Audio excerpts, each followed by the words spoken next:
మనస్ఫూర్తిగా మీ అందరు రిక్వెస్ట్ చేస్తా ఉన్నా. సోదరులారా, ఎందుకు అవసరం?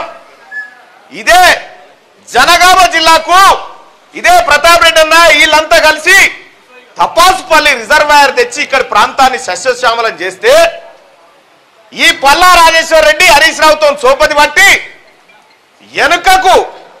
వెనుకకు గుట్టలు తవ్వి సిద్దిపేటకు ఎత్తుకొని పోయిరు నీళ్లు.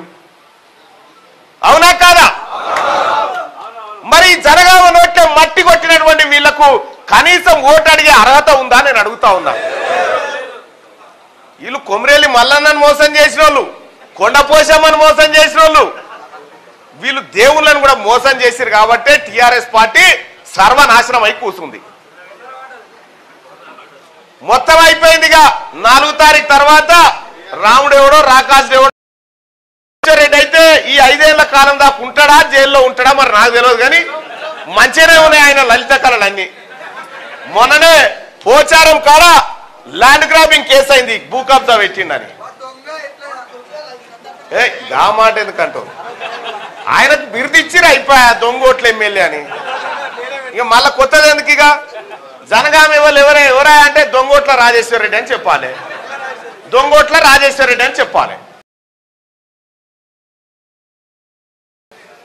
రైట్ మిత్రులారా, ఇది పల్లా రాజేశ్వర రెడ్డి సృష్టించినటువంటి ఉప ఎన్నిక.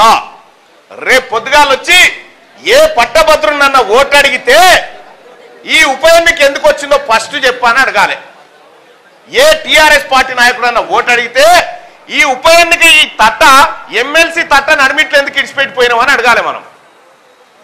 సోదరులారా, ఇక కాంగ్రెస్ పార్టీ